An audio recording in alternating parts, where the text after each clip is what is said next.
Good afternoon.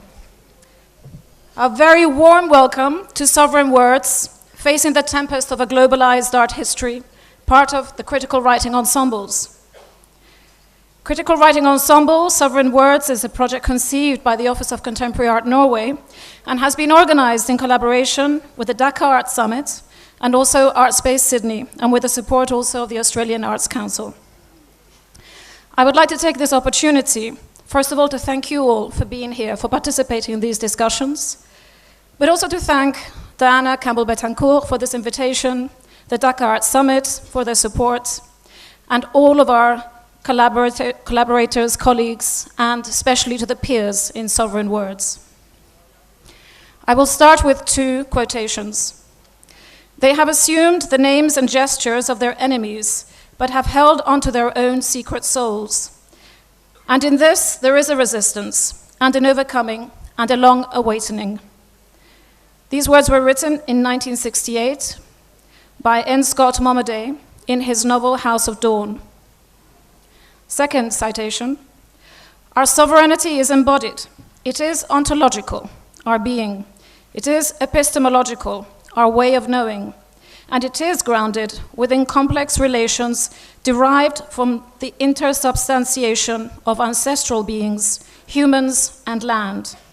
And in this sense, our sovereignty is carried by the body and differs from Western constructions of sovereignty, which are predicated on the social contract model, the idea of a universal supreme authority, of territorial integrity, and of individual rights.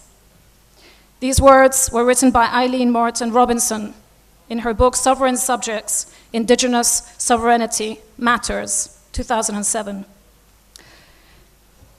This project, Sovereign Words, is a new iteration of critical writing ensembles, a project which is committed to the strengthening of critical writing within and across communities, a program which was launched during the Dakar Art Summit of 2016 and whose preface was presented in Baroda University in 2015 in collaboration with Take Magazine India.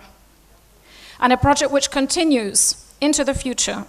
It started some years ago, it is here today, and it continues. It continues to grow in different forms and shapes, small and large, diverse, through the principles of solidarity, care, and friendship.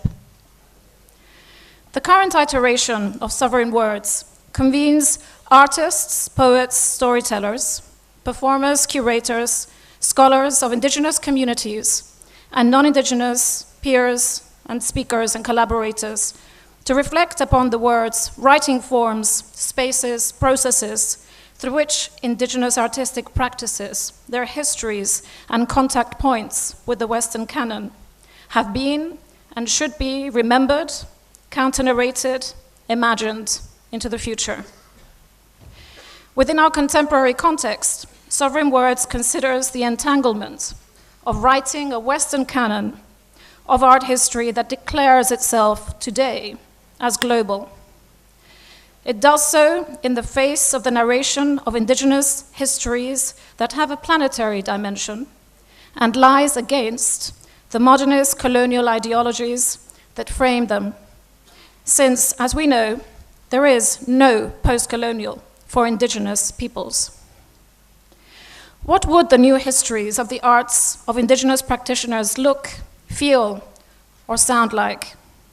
Should new methodologies of word and voice crafting be constituted to embody and empower the indigenous discourses of the future? Is it sufficient to widen the modernist historical canon through the politics of inclusion? Is this broadening actually a new colonial model for indigenous practices? Or is it a fostering of the cosmopolitanness of thought that indigenous communities have always inhabited? Who does the much-talked indigenous turn belong to in reality? Is it a Western project of introspection, of pedagogy, of revision, in the face of today's ecocidal, genocidal, and existential world crisis? Drawing on newly commissioned texts, public discussions staged here during the Dakar Art Summit, and leading to a publication, the ensembles come to life through the practices of indigenous writers from across 4 continents, as well as through discussions and presentations with non-indigenous thinkers and publics joining us in this project.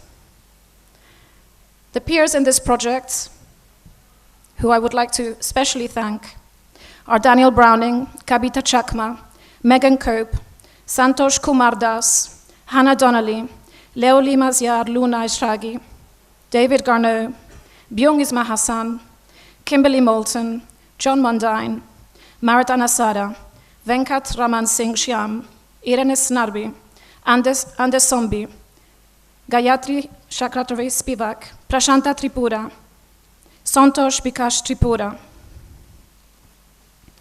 Indigenous thinkers are not seeking acceptance from the Western canon, as their ongoing knowledge building and can ignite discursive ignitions independently. However, it is important to the practices of non-indigenous thinkers to recognize them as an ancient, highly influential, and neighborly body of discourse.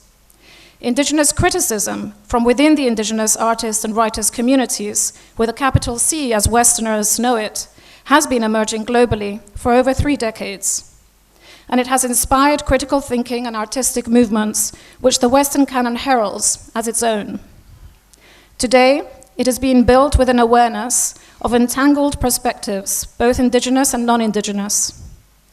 The so-called indigenization of the global arts world is much referred to these days, as artistic and other creative forces from indigenous communities are increasingly sought after for exhibitions, festivals, biennials, art fairs, and as museums around the world race to consider the global reach of their museological practices. Within this context, cultural workers, indigenous and non-indigenous, are facing the challenge of engaging meaningfully and ethically with the history, present, and future of indigenous arts and thoughts. I would like to end with a very heartfelt thanks to the peers of Sovereign Words who have made this project possible, for their inspiring discussions, for their solidarities, for their desire for friendships, for unions, for future projects together, which we have seen unfolding these last few days. And I would like to welcome to the stage Professor Gayatri Spivak, who will initiate the discussions today with a keynote presentation. As you know, her work and her teaching is held in the highest regard and appreciation around the world.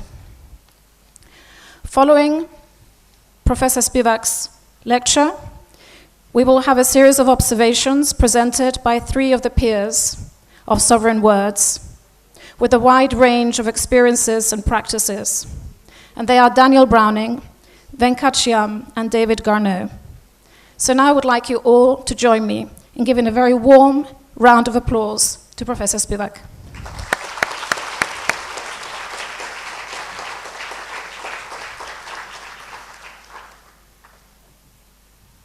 Thank you very much, Salam Alaikum, for coming. I really don't have anything as Jalamui, as, full of conviction as Katya. I will utter, I'm kind of a old-fashioned person, and I will just give a little warning. That's my way. Indigenous is an English word. Sovereign is an English word. And if we say all indigenous are bad, stupid, and then we say all indigenous are good, it's a legitimation by reversal. We have to be somewhere else. So I utter this warning and I read my prepared words. Now, my problem is that I can't make my juices flow until, this is a real problem, until I actually get to know the people a little. And so I'm always writing at the very last moment, and I actually couldn't come to listen to the presentations, which is a great loss, although I did read the abstracts very, very carefully. So in fact, I'm not speaking as a responsible peer, as it were. But you see, thank you, Rajiv. Let's see what time it is. Thank you, Rajiv. Thank you, Diana. Thank you, Katya. Thank you, Antonio. Thank you all. Antonio, I haven't even seen you. Let me begin with a word I said to my Calcutta editor, Naveen Kishore, in answer to his question about resisting the present. I said, I am out of joint with most of the present. You know, I mean, all these declarations of wonderful autonomy, etc. What do you see on the thing before my name? Hitachi, all right? So that's it. It is within that frame that we speak. I am out of joint with most of the present, I wrote. I am addicted to engaging with it, trying to be useful, trying to change desires. You know, I'm a humanities teacher, paid teacher, not a very good teacher. A paid teacher is a servant of the students. And my obligation is an uncoercive rearrangement of desires. Desire for social justice is not natural to human beings. You dehumanize when you teach this way. Trying to change desires, a permanent persuader, that's Gramsci, a permanent persuader, I wrote. A crazy life, but I'm happy. What should I persuade you about? Let me begin by offering heartfelt congratulations to Rajiv Samdani for promoting the Dhaka Art Summit, which brings the local to the global, connects the artwork of this and other so-called, quote, developing countries to the broadest possible global arena, creating an equality, a class-continuous equality, though, that is altogether unique. My point is that if this kind of work is not supplemented, and by supplement is meant a totality questioned, a supplement questions a total picture, all good, all good. And by supplement is meant a totality questioned, the totality of the Dhaka Art Summit questioned as lacking something. And study to know the shape of that lack exactly. For example, we say international socialism died because of an ethics-shaped hole. And some of us work at it non-stop to see how that can be changed. You have to know the shape. If you want theoretical language, it's called a textual blank, but whatever. So as lacking something, and study to know the shape of that lack exactly, so that something can be offered to fit the lack and exceed the totality of the Dhaka Art Summit, to bring in the incalculable dangerousness of the broadest-based human reality who cannot respond to words in English and books written in English and talk about the West as if it too is not human but a unit, and say we are not reactive to the West, which means we are reactive to the West. So, my task today is to suggest that unless this kind of wonderful effort is supplemented by another kind of work, we cannot go forward to engaging with the impossible possibility of a socially just world, not in our lifetime. The main problem with such global efforts is that the people doing the work, apart from identifying themselves by some cultural name, like John Mandine, remember what you said? I won't quote you, but that's what I mean, man. So apart from identifying themselves by some cultural name, often, although not always, identified with names of nation states, see themselves in a position from where they can connect. This is not correct. This is a kind of global problem. You know, the connections that are made are sometimes like a connection between a string quartet and a spider because they both have 8 legs. It's therefore this kind of thing where everybody is a native informant and the others have no background. They can't even pronounce the names of the places. This is a problem. So therefore, and we should acknowledge it if we want to do good. So often identified with names of nation states, see themselves in a position. I mean, this is even a problem with very famous people like Judith Butler. This is what analytical philosophy gives you. The place of the investigator is never questioned. I go forth, I, capital I. This is a tremendous problem, and that is where I want to begin. That we as subjects, by the way, if you want to valorize ethnophilosophies without any question, you will find that this is often questioned by them. If we want that we as subjects, as capital I's, can go toward the world at large within a self-declared summit situation. The question is, who are we as agents of an art that is helping the world? Also, how many are we truly as a group? Within, and even claiming planetarity. How many are we truly as a group within this institutionally validated agency? And even, what am I? Since this is only one lecture, rather than many hours of teaching, because nothing changes with one lecture, rather than many hours of teaching, the only way that I can present this is to show how I have tried, often without success, in fact, almost always without success, to ask these questions as I go performing my work of permanent persuasion over the last 40 years. And I will say this also, here speaking, it would have been very much easier for me to speak in Bengali. I do often give lectures in Bengali. Last time, the Shamar Sen lecture in Calcutta on Ganatantri Rahasya, I think I could have made myself clearer in many, many ways. At any rate, away we go. Therefore, I would be obliged to talk about myself to show how I have come to that threshold of facing the Rohingya. Please understand that I am here an example of how I have tried not to think that I can simply do good towards others, to understand that I'm historically constituted by the kinds of privileges, like those who can write books in English. I'm historically constituted by the kinds of privileges that I have had without even knowing that I have had them. I have tried to talk about myself as an example, approaching Bangladesh, Africa, and Norway, and finally tell you how such a person approaches the question of the Rohingyas. The most striking thing about the Dhaka Art Summit is its size. My work has been focused on the tiniest possible units, sub-individual, to work at access to which the last 40 years of my life, as I say, have been devoted to work one-on-one and collective. Very difficult thing, but that's the best thing. Party formation, membership, paying dues, vanguardism, that hasn't worked. Let's think about this carefully rather than just claim.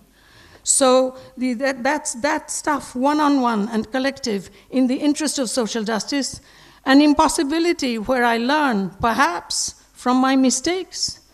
This, I believe, is the way in which our kind of teaching, humanities teaching, which is very different from everything else, goes forward. Mistakes. And that's why it is permanent and persistent. It doesn't have results immediately recognizable, comes from outside. It is my conviction that no self-declared summit can ever touch the subaltern, by which is meant small social groups on the fringes of history. That is all. Anybody who can say I'm a subaltern is already class continuous with me. Small social groups on the fringes of history. The collectivity is Gramsci, the collectivity of which constitute the immense and largest sector of the electorate in Africa, Asia, Latin America, body count democracy. They are not educated properly. And they are the ones who elect the tyrants in our world, who are now the heads, even right-wing European nations. Trump, Duarte, you name it. They're all along the way. So therefore, they make our world. And we have to remember that when we make claims. The tricontinent, Ijaz Ahmed's phrase, which is a more realistic substitute for the reverse racist expression, the global South. I have been asked to deliver the keynote of the critical writing ensemble of this immense enterprise. I have not been able, as I said, to attend most of the sessions because of the pressure of work and health issues, but also because I had to wait till I saw you, spoke to you, sensed your sincerity and joy, which cannot be doubted, before my imagination could start to move toward you. And this questioning of sincerity and joy is always a boring task, but that's my service to you. Use it if you can. Yet, I will try to sound the keynote. You see, living in the United States, the diasporic enthusiasm, touchy-feely enthusiasm, this is something that one has to question, I'm sorry. Yet I will try to sound the keynote, the lowest note which holds the entire musical composition together, the ensemble of Badi, Shambadi, Bibadi, from the point of view of the critical. Critical comes from the Greek krinein, to bring to crisis in order to make change visible, which brings us to theorein, theory, to make visible as in a theater. This then I have understood as my task, to bring to crisis so the imaginary, so that we bring ourselves to crisis for a positive and powerful practice, not just praise ourselves. That's a mistake, my love. Which brings us to theorein, to make visible as in a theater. This then I have understood as my task, to bring to crisis so the imaginary supporting us, sometimes allowing us to deceive ourselves, becomes visible. I hope my remarks will be taken in that spirit. And I may be deceiving myself as well, but you have to earn the right to say so. Critical but autocritical, from within, because I am allied in the same struggle. I am associated with what used to be the Ethics Committee of the World Economic Forum. I was the only activist moral philosopher in that group. We used to have elaborate video conferences, but the responses to suggestions were almost always, great, great. Now this kind of, with so little critical practice, everybody likes everything. The entire ethics component, which was useless anyway, finally closed and was reduced to a group of experts. My expertise is economic growth and social inclusion. I call it economic growth and social exclusion, as well as food security. I will be speaking out of my work with this expertise. You have by now understood that I am troubled, as indeed Katya is too, by biennales, global conferences, and self-declared summits. From within, as a comrade in struggle, I offer autocritique, as I always make very clear to everyone, all these high-end invitations that can afford high-price tickets are for me instrumental for visiting my rural schools, where for the last 32 years, I pray to be haunted by the damaged epistemological machines of the Indian subaltern. It's no use claiming a fake autonomy, in which case historical crimes have no reality. The damaged epistemological machines of the Indian subaltern, whom my own caste group has destroyed millennially. Yet I take my task, autocritique as keynote, with great seriousness when I accept a ticket.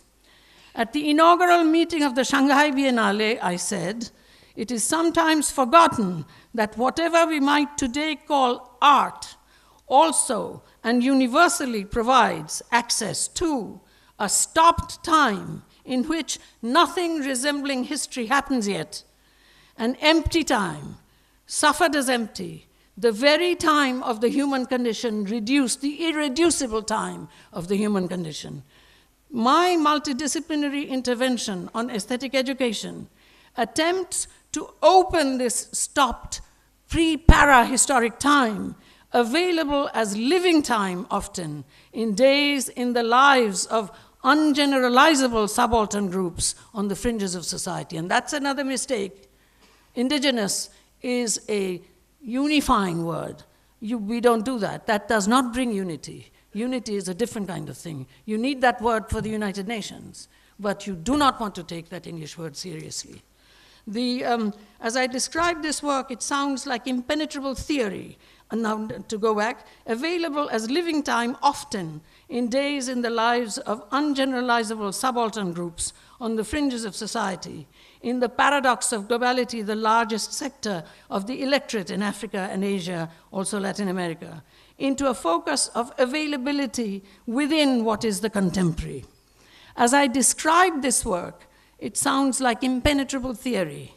But believe me, I've been doing this work outside of the visual sphere, which belongs to you, for 30 years and more, learning from my mistakes.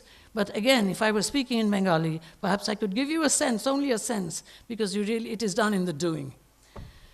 I was, of course, not understood at the Shanghai Biennale at all. All of them started impenetrably talking about Deleuze. Bueno.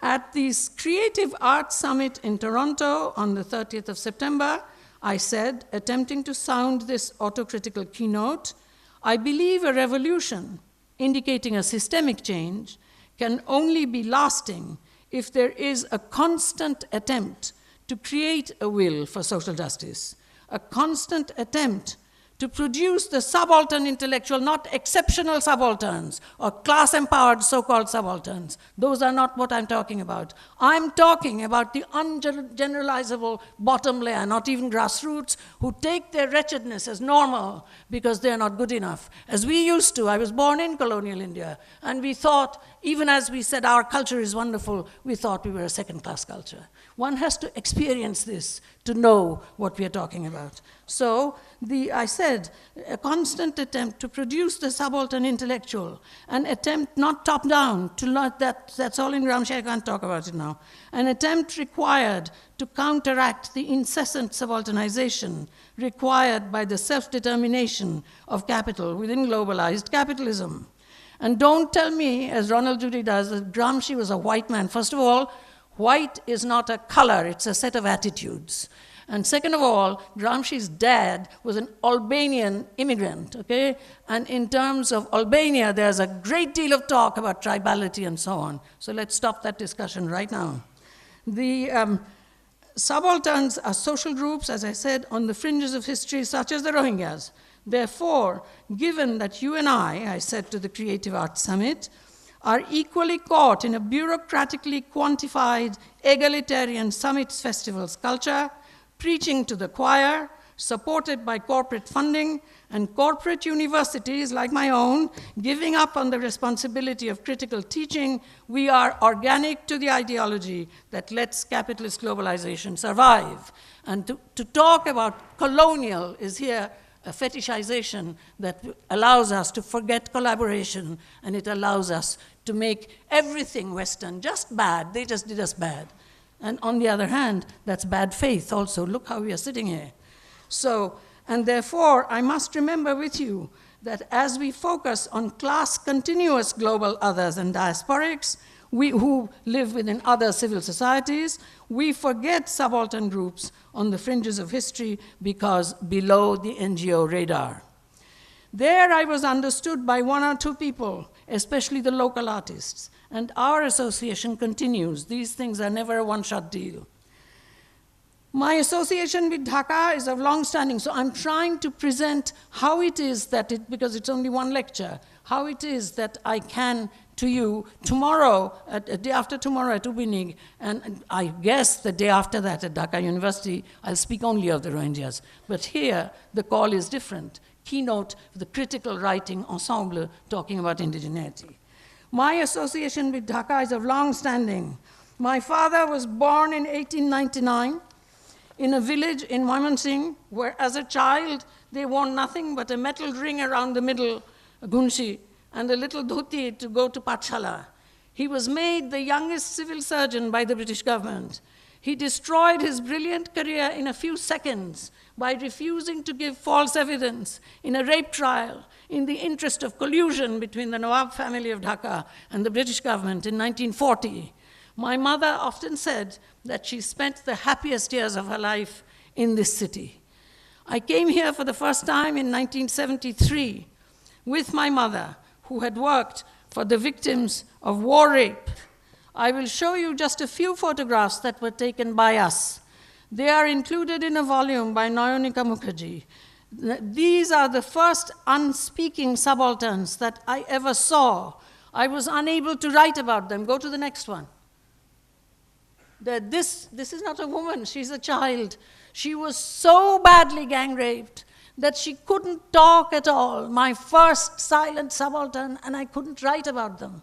Finally, I wrote about my grandmother's sister who had hanged herself and left a message for my grandmother saying, I'm waiting to menstruate so that you don't think it's an illicit pregnancy.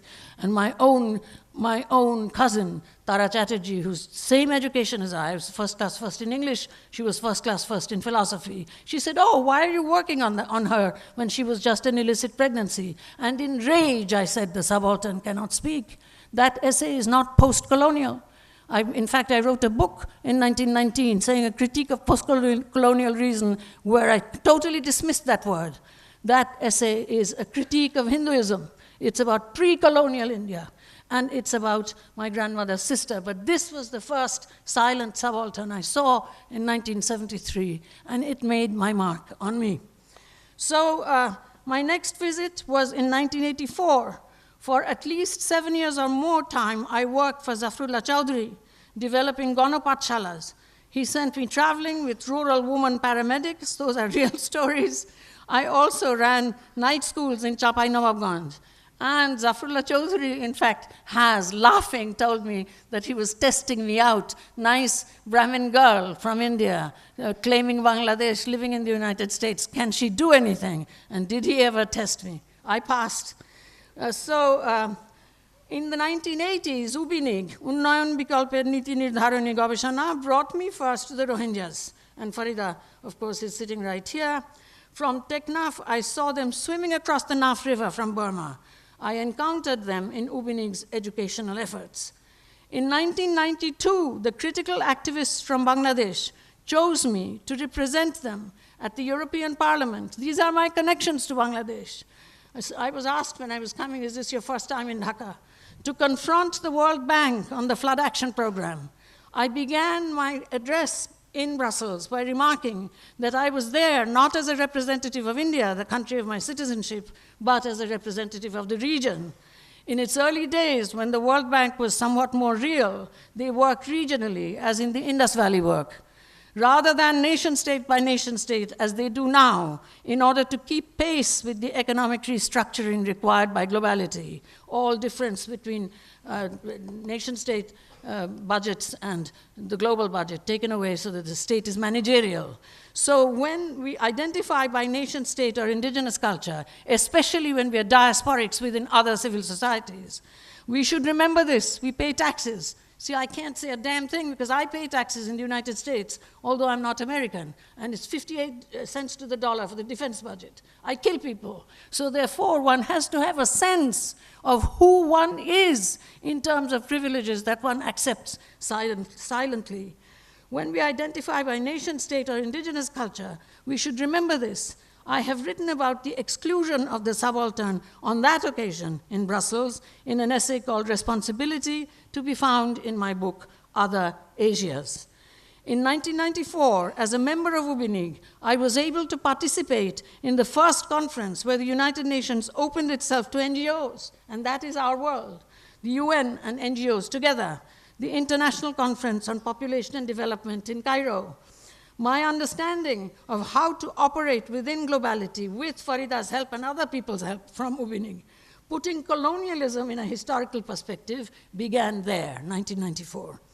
I was able to bring 2 colleagues from Ghana to visit the ecologically sound villages established by Farhad Mazhar's Noya Krishi movement. I was able to take them to Kushtia to share in the singing with the resident fakirs in the burial place of the unique syncretic minstrel Lalon Shah. I hope Kavita Chakma will remember that I met her through UBNIG again and again in the 80s, when she was just starting to establish herself as a poet. I remember at that time having the strongest possible aquavit, the Dochwani, with the king of the Chakmas, Devashish Chaudhuri, in his palace. As you know, he's a barrister and a member of the UN Permanent Forum on Indigenous Issues. We have to distinguish, like I say, Indigenous is not one word.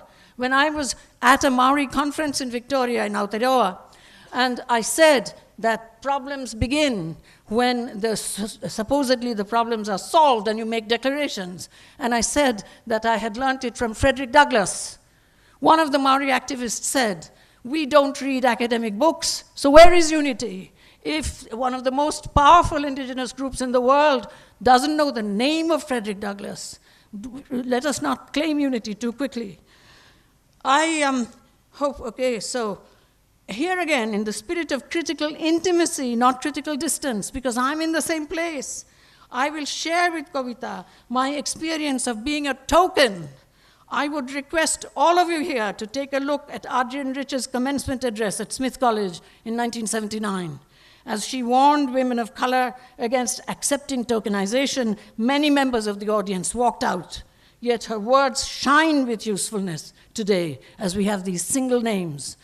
In 1991, I was appointed by Columbia University over the objection of regular dominant feminists because I was seen as too broad-based, not enough focused as a feminist. A few years later, when Caroline Heilbronn, a fantastic US academic feminist, not a fan of mine, resigned, because I'm not a fan of my own work. One has to take a distance from oneself. Resigned because she did not think Columbia was a feminism-friendly university, Columbia defended itself in all kinds of public media as fully feminist because they had hired Gayatri, and my middle name, Katya, pronounce it syllabically, Chakravorty, easy as pie. Because they had hired Gayatri Chakravorty Spivak. I was, in other words, a single name, a token. I wanted to read here a page from Assia Jabbar, the Algerian French writer, recently dead, who dedicated her last novel to me and called me her twin sister. That page is not the correct page, so I won't show it to you. I first liked Assia because she mentioned Bengali as one of the languages of Islam. And you remember Farhad was writing then as a poem to Allah, saying, Bangla tomar noy, behuda tomar daant bede jabe, jodi Bangla, etc. And she recognized an Algerian, we hadn't met yet. And she has this fantastic stuff where she says, we must not, because she was, of course, a huge token, that we must not, in fact, take on the responsibility of speaking as if our identity is unmarked by tokenization.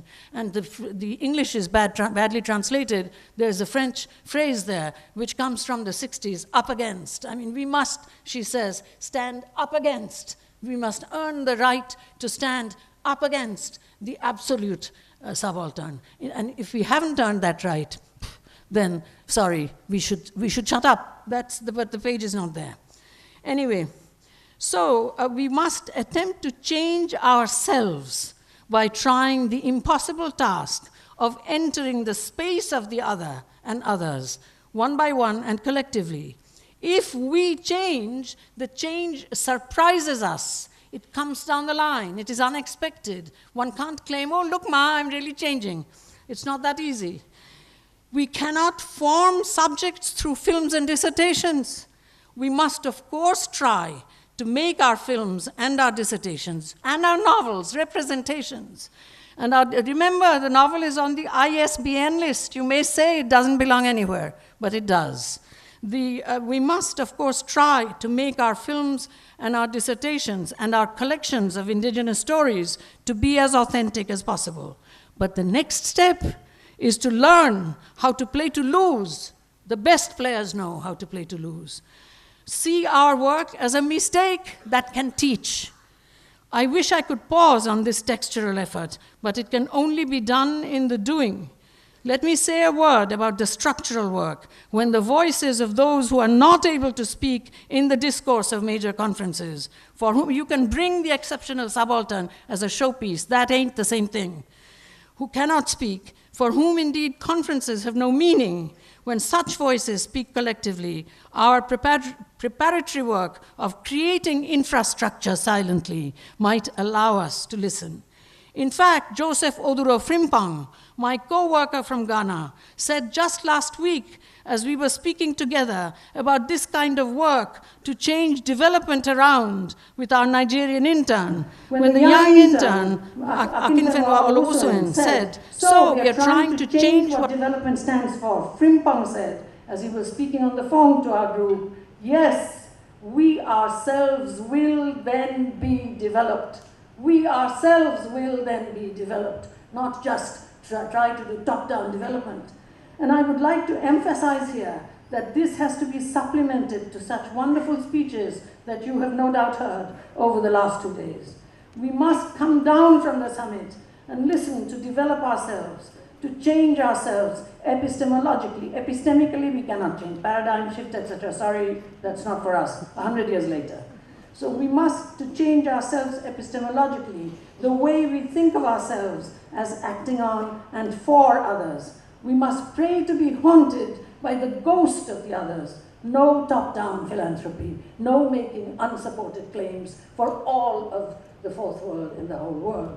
Okay, can I see, can you go back to the slide? Slide, please. The actual, go away to the hand. Right, now go down. There, the green one. The green one, two. There you go. Let me take you to Promila Lohar's potato field, a veritable seminarium. Seminarium, this is said especially to the one who was not in love with Latin. Seminarium means a seed bed. Seminarium means a seed bed. Now, for her whole group is praised now about old fertilizer, old seeds. This is not like Vandana Shiva coming down and saying, you must do this. And in fact, there was a first loss, and then this happened, and I can't tell you the story. Those stories are really all that I would have to offer, but I gotta engage with this critical writing ensemble. Nothing imposed by me, a counter-colonialism, not self-styled decolonizing. No claims to an ahistorical indigeneity, just citizenship. The state is my servant. That's very, very hard to get through, and yet they vote, and that's what I was trying to say. Next one. Suresh. There's a bit of land to cross before I get there, and a bit of water gathered. As I start to take off my sneakers, Suresh Mal, a co-worker, quickly builds a soft bridge, and I walk across. Of course, we must learn to market our skills and make the best of our budgets. Racialized, colonized, gendered spaces should use digitized resources to access long-withheld information, not mistaking the tool for the performance. But I also hope that you will continue to build soft bridges with deep language learning, only to be washed away and built again, rather than put together global access circuits, tabulating languages that change opposition to lucrative alternatives. And that, of course, if there are English literature students here, is Raymond Williams, who thought Wales was the periphery. He was also historically marked, but he certainly said a good thing, that the dominant is constantly acquiring the oppositional to make it alternative and take it away from the field of opposition. You can see I'm giving an account of how much I have tried to move to your space heterogeneously. Now I come to Norway. I go to Norway often because of oil, you are always able to pay me my full ticket so that I can go to my rural schools. As I have already mentioned, all these high-end invitations that can afford high-price tickets are for me instrumental for my main work, which is teaching up there and down there. Up there also I try to make criticisms that will change their habit of thinking, that the children of the superpower, whatever color, global classroom can help the whole world. It's a joke. So you can see, I mean, Columbia University, the UN is there after all. So therefore, and I don't teach South Asia. I teach English, French, and German. And so I have these self-selected groups ready to help. And I tell them, if you want to help, you got to do otherwise. Not just go with your interpreters every week to a new place, the place of the week, and go do a little bit of your top-down philanthropy, and come back and show me photos that they're smiling. That is their rule. millennial rule. When the ruling class comes to visit and move away, they smile and say yes, because they're not dumb. Anyway, you can see I'm giving now, as I have, etc. And so, since I work in the same way in Ilorin, Nigeria, in a small rural university, Kwara State, one of the questions that we have often discussed is the difference between oil in Norway and oil in Nigeria.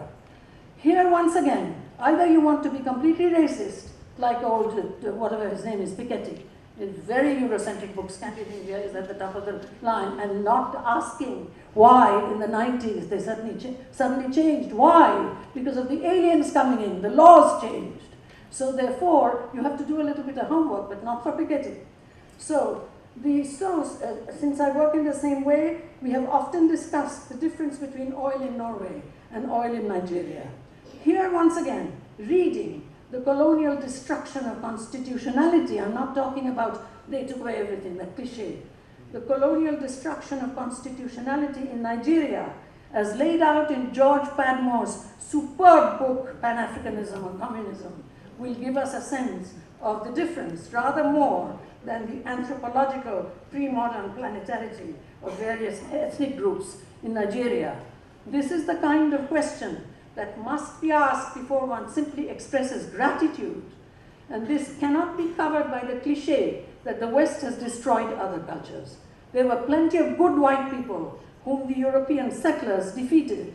So, as I say, white is not a color.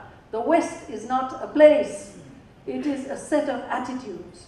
And on our side, there was plenty of collaboration, not just here, but also in Africa, also in Latin America. Read The Lettered City. In this crowd, some will remember Mir Zafar, who caused our brilliant 23-year-old General Siraj-ud-Dowlah, 23 years old, who had defeated the British in Calcutta by predicting their moves, to be killed in the fields of Palashi so the British could enter India in 1757. Let's not fetishize colonialism in the West. Bad faith. Again, and everybody comes up to me, I went to some nameless university in the US, so what am I supposed to say? Oh, very nice. Okay. Again, I speak as an insider. I was invited to be the keynotist to celebrate the 100th anniversary of women's suffrage in Norway. And there we heard a lot about we must help the third world, etc. My God. I was subsequently invited to be a keynotist to celebrate the 200th anniversary of the Norwegian Constitution by the Norwegians. So they must think I can say something. I followed my regular role of offering autocritique. I have been to Norway many times, as I said, but the most important thing that I can say here is that in 1992, I was invited by the Swami Parliament because I was active in the Fourth World, not just talking the talk. I went through into the Arctic Circle in December from the University of Turku in Finland and walked under that magnificent sky, under those brilliant stars, wearing my sari, since Parliament had invited me, I had to wear it. Wearing my sari with ski underwear underneath, and spent a good long time in the Parliament speaking about activist work, answering questions. One of the most interesting things that they asked me was if I actually knew about the situation of the Swami, since I was saying things that exactly applied to them. And in fact, in Bangladesh, Farid, I remember, Palash asked me, Didi, apni to kono din ekhane ashenni, to byaktigoto malikana সম্বন্ধে আপনি এত সব জানেন কি করে? জানা যায় ভাই, homework করতে হয়. One of the most interesting things that they asked me about activist work was if I actually knew about the situation of the Swami, and I was able to say that in terms of land, forest, reindeer, etc., the pattern of exploitation was very similar. That ain't cultural unity. Indeed, as Mao Zarni, the great Burmese Buddhist activist, asked me yesterday to emphasize my idea of solidarity beyond the boundaries, that is to say, how one group and another group are joined in the ethics of modernity, on modernization. I was thinking of this. In that spirit, I will show you a painting that I was given by a Swami artist. Now go to the thing. At that time. No, this is not a painting given by a Swami artist. This painting given by a Swami artist. It hangs on my wall and speaks to me as nuclear fear stuns the global contemporary. The painting is about Chernobyl. Forgive me, but now I would like to say yet another critical thing. But from my heart, from the depth of my heart, I am moving, if you like, into the sovereignty of words. When I began communicating with the truly interactive and indefatigable organizers, I heard over and over that Bangladesh had 42 languages and that implicitly Bengali repressed them. They ought to be preserved. At the same time, the 42 language stuff came up from an upper class Bangladeshi in my Columbia Senior Seminar, whose hold on Bengali was not altogether secure. Here are the languages. Go, please. Yes. Here are the languages. Now, I was going to spend a little time on them, but these, Bihari, that ain't a language. You know, I mean, you have to think it becomes a language in Bangladesh for historical connections of the Biharis who came here. You know, so therefore, if you want to say something, you don't just make these kinds of lists. Mizo. What now? How would we preserve Mizo? What would the Mizos like to speak? And so that I would have spent some time on this, but I'm not going to. But I'm just going to say, because I'm taking too much time, but I will say one thing to you, that the idea that the Silet is or Chagaya is only one of the languages suppressed by Bengali is a mistake. I work in Africa with the unsystematized mother tongues, thousands of them. But before I go there, I did this show at the Whitechapel Art Gallery with horrible Alfredo Jar, who was the artist connected to Amnesty International. And so, of course, his heart was bleeding for the Bangladeshis there. And I said to him, I can't do that. I belong to that group. And the guys are pimping for the transnationals, selling their aunts and their whatchamacallits and their mothers and so on into these unprotected home working situations, working at home with no safety clauses, no nothing. I can't do it. So I spoke as a Bengali. But at a certain point, he says, no, but we must run a loop of Bengali, which of course nobody understood. So I hear the woman talking, and the woman says, Shono, Bangla bolo na, Sileti bolo, ora Sileti shunte chaye. Because Sileti is a language in UK, good language, Bangladeshi immigrants, and there's a grammar. So let's look at these things. Bhojpuri is the powerful alternative language, you know where? The island of Mauritius. And Bhojpuri is a language that can't claim languageness in India. So we have to know something about the status of these languages, and I could go down, but that would take a very long time, and I'm not going to do it. I have been hard at work with African and global colleagues upon the unsystematized first languages of Africa. Now show that other picture. Yeah. This is in the house palace of the Emir of Ilorin, the Muslim king of Ilorin. I doubt that anybody has ever been there from the outside world. On the left is Abiola Irele, recently dead. There's Vole Shoinka. There's the Emir. And there's Abdul Rashid Nalla, who generally dresses Muslim, you know, the hat, long robes, etc. Why had he come to see his king wearing a suit? Because he's the vice chancellor of Kwara State University where I work. It was the convocation day. They were giving an honorary doctorate to Vole Shoinka. And so to show that his university was secular. Now this is a Muslim, believing Muslim who prays 5 times a day and wears his Muslim clothes every day, all the time. He wore his suit to show that it was a secular university. And the emir always tells his flunkies, now Professor Spivak does not have to cover her head and she does not have to take off her shoes. But because he says that, I cover my head and I take off my shoes. So I want to show you that the connection with Africa is also earned. Because as I say, I don't believe you will see another photograph where a complete non-African is standing in that palace. So I have been hard at work. I will quote a few lines again from the minutes of our mentoring session on February 1. In the development sector, in global sustainable underdevelopment, because of course the whole project is how much profit maximization can be sustained and how little green. We don't call it sustainable development. In the market commands this. So in the development sector, in global sustainable underdevelopment, subaltern languages are considered an inconvenience, whereas the top-down philanthropy section, with no understanding that these are survival languages spread across class and gender, used by the upper caste. Farida speaks Chadgaya at home, don't you? See that they're used by class continuous, educated people who speak English as we do. They don't know it, they're just in these anthropological communities. And as for the extinct languages, they do not understand the ecology of languages, like forests, within forests, trees dying so that the forest can live. This is an insane mechanical project, preserving languages, which takes languages away from the ones, and parliamentarians use these languages to campaign in favor of ethnic violence. There is, however, top-down and development where they're needed, because those who are developed speak these languages. It's an inconvenience. So they're now working at top-level linguists, and so preserving takes the languages away from the ones who actually use it as if they ever do anything, but become objects of investigation. Top-level linguists, not bound by the 19th and 20th century colonial discipline of linguistics, are now working at how to learn these languages without going through those moves. We are trying to introduce the possibility of language learning in the development sector. Nothing that, because that can perhaps be done, although Mellon will never fund these things. I mean, they don't fund anything in sub-Saharan Africa except body.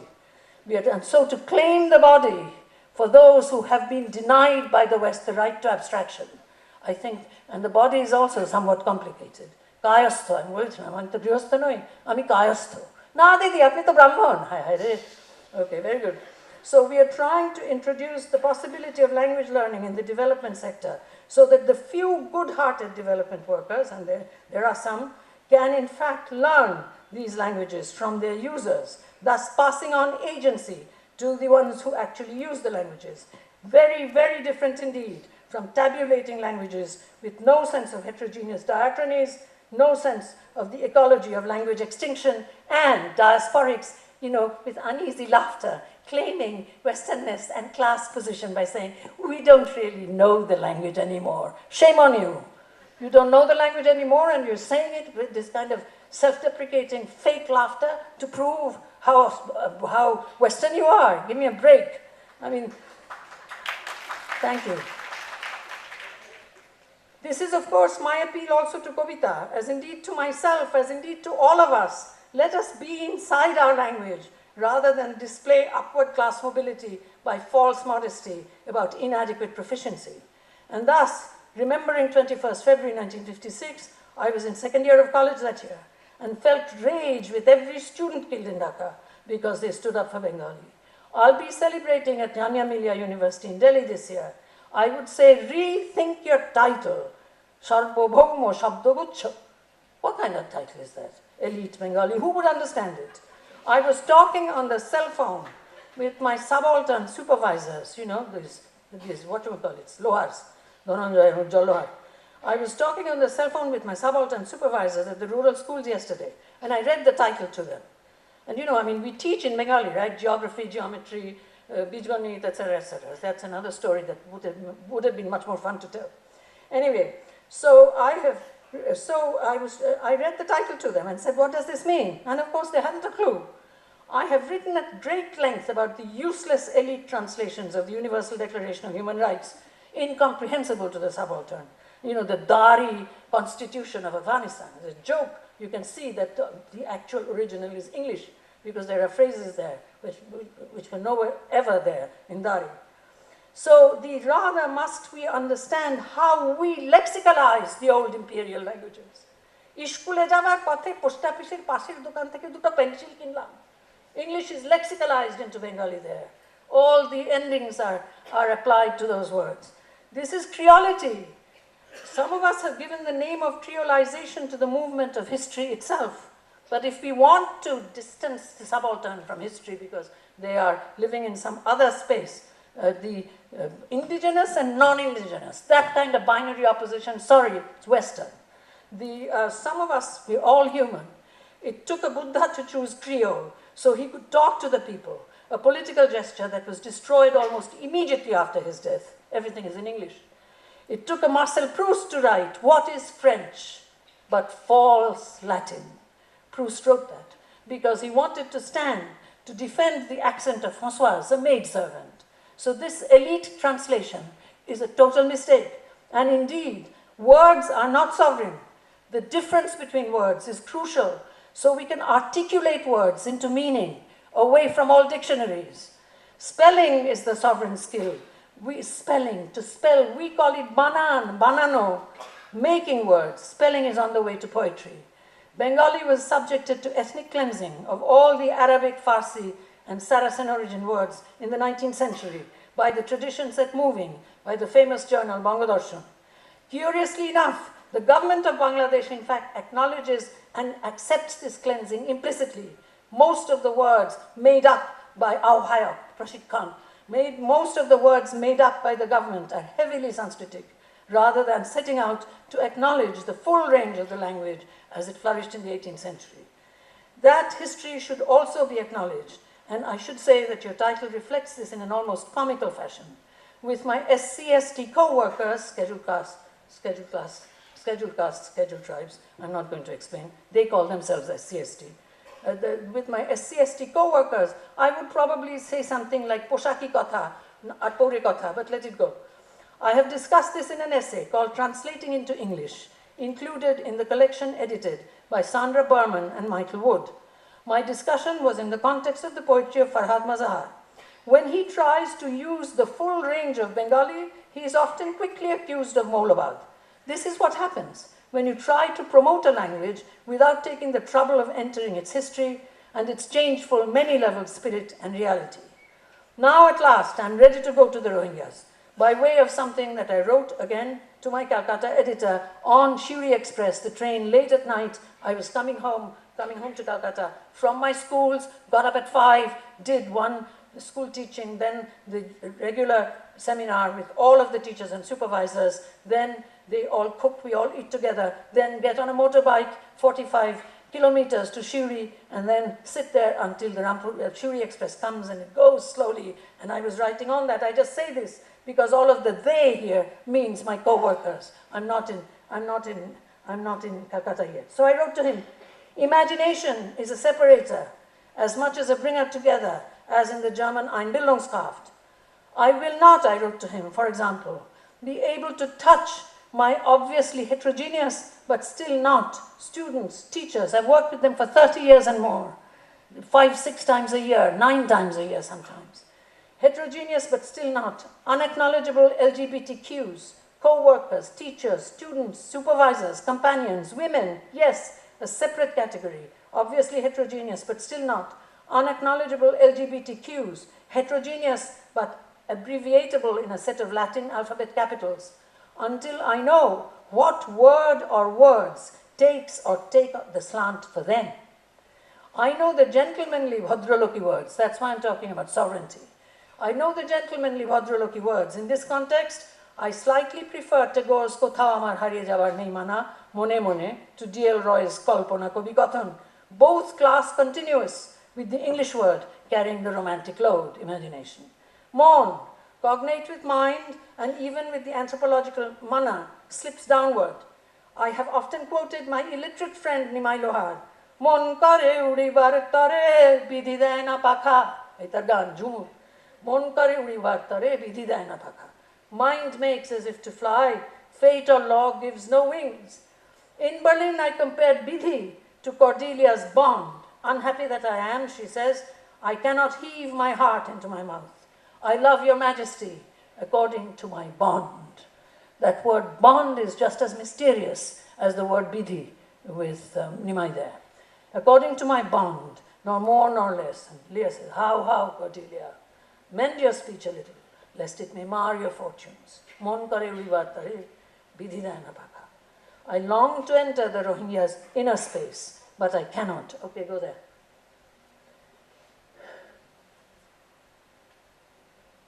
Go to the actual thing, so I can go down. This, okay.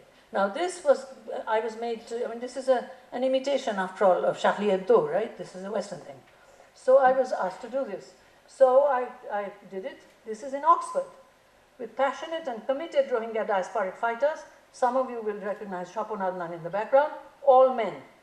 I must outline our obligations to the Rohingyas, but emphasize as strongly as I can that the real work of placing them within developing the will to social justice lies in a space that cannot now be imagined. Therefore, it's a limit to everything that I have been saying to you. And even adopting Rohingya children, dividing them from the group is not a solution, making Americans and Australians and so on and so forth. That's not a solution. So in fact, that also I learned from Safarbai, but I can't talk about this now. So I have already spoken of my first encounter with the Rohingyas as a member of Ubinig.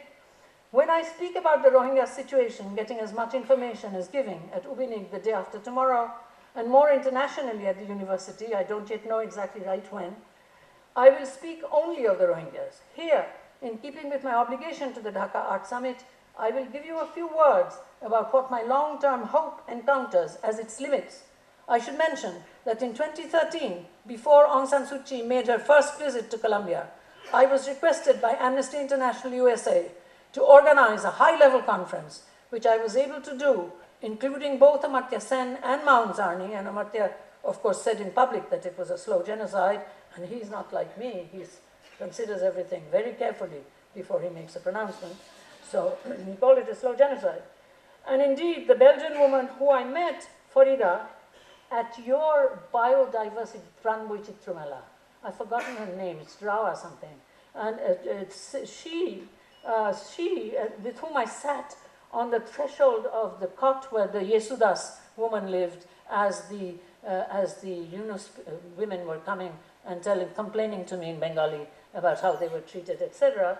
And she said to me, she said that she had thought she was working for a Belgian NGO, but the work was completely useless. She felt she was disaffected and had come to see who these actual people were.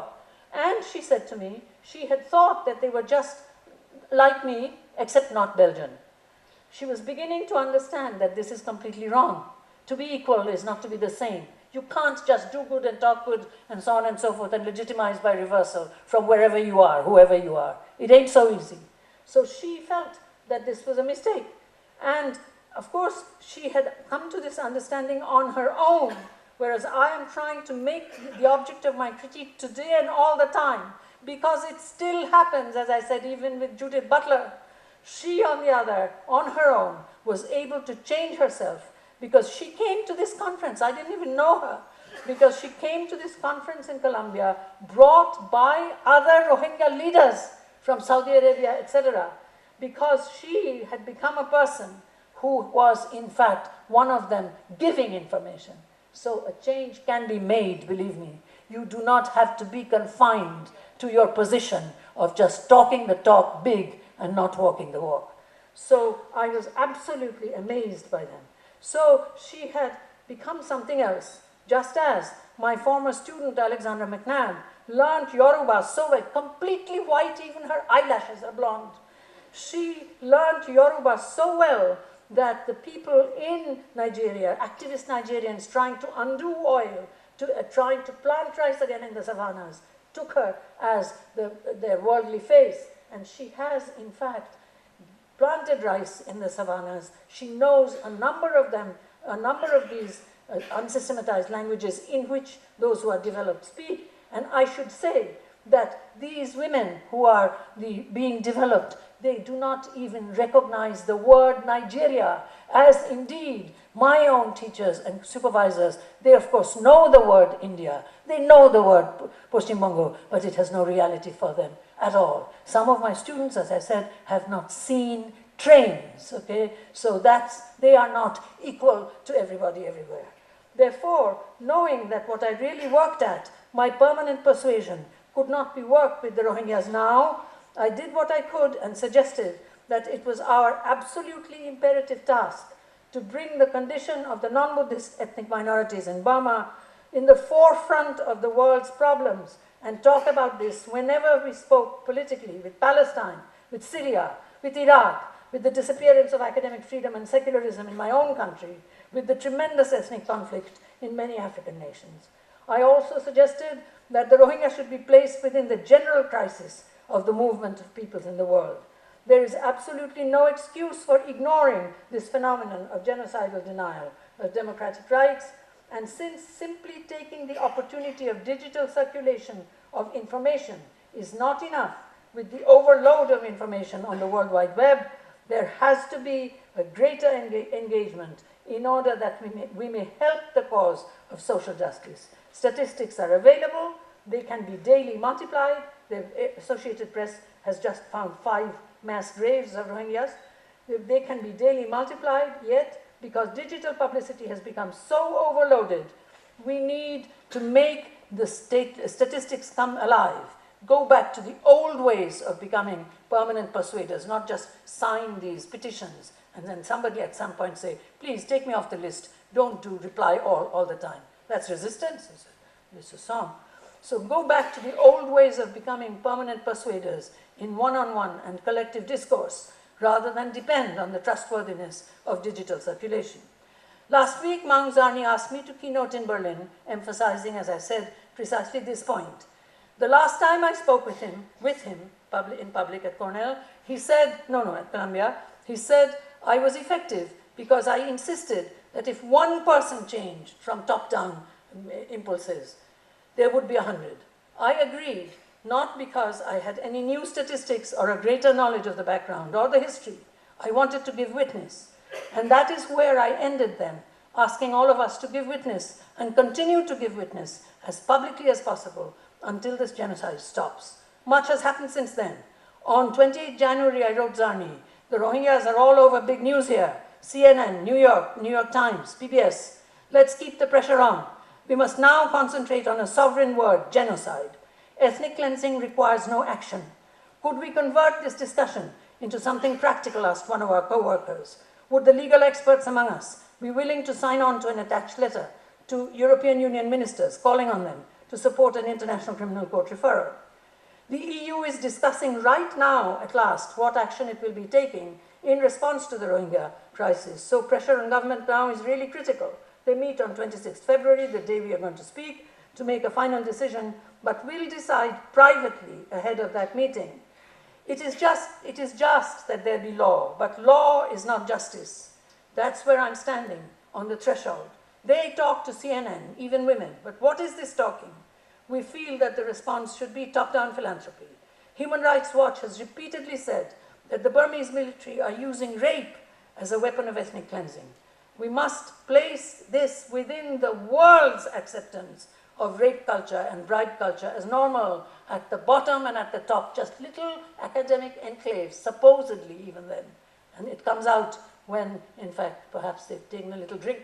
So we must place this within the world's acceptance, historical and geographical, of rape culture and bribe culture as normal. I work at this constantly with men, women, and non-men, but I cannot speak of this for lack of time. I want to quote Zarni's response to the request for legal help. He too believes that merely passing laws is not justice. He wrote, "It is not that EU governments and world bodies do not know or accept this to be a genocide. We call this situation in Burmese harder to wake someone up who is pretending to be asleep than someone who is genuinely asleep. This is my message also to those who think that they are actually doing the right thing. Therefore, they can never be corrected or be self-critical. It is the lack of grassroots pressure, and lobbying, writes Zarni, is not pressure. In my view, the Burma NGOs, he wrote, are harming the cause of Rohingyas, but deciding what is strategic and what is not without involving Rohingyas, beyond using them as token brown victims on whose horror tales they build their organizations and they conduct fundraisers. We need, he wrote, to go beyond this, adding another paragraph. I am incredibly seething with rage, he wrote, over how my own fellow oppressed people, whatever their names, have been subjected to layers of exploitation, uses, misuses, and subjugation by those who claim to fight for us. I have been in this business, he says, quote unquote, for 30 years. This needs to stop. John Frederick Packer wanted the legal case in terms of state responsibility and said it's fairly straightforward, a matter of breaches of the Convention on the Prevention and Punishment of the Crime of Genocide, adopted by Resolution 260A of the UN General Assembly on 9th December 1948. I'm not going to read his long but very careful and good good word, and that's where the sovereign word genocide becomes important, that they accept it, but they won't. You know, most of them won't, because if it's not genocide, then the International Criminal Court can't come in. But according to the convention, it's intentional group killing. So why is it not genocide? Yet, and this is my end, even if the law is passed, minds will not change among the Rohingyas as among their killers and their top-down helpers. We are not yet ready to think of them in an old history, in a changeful historical geography, as citizens of a named space, as agents of the paradox of democracy. This is the limit of my agency. We have to depend upon the poetry of the future. If I may quote Karl Marx, the revolution of the 21st century must take its content from the poetry of the future. Now show the last. Show the last. There, that's the wall in Syria, all bombed up. And what does it say? Some of you will be able to read it. When the war ends, the war will end one day, and I will take up my poetry again. The wars will go on, and poetry will be written, the poetry of the future, not intellectual claims made without support, with conviction, legitimizing the opposite by reversal. This is where I end. This is the limit of my agency. I stop here asking at least some of you to think about what I have said, at least even if you will not walk the walk. Thank you.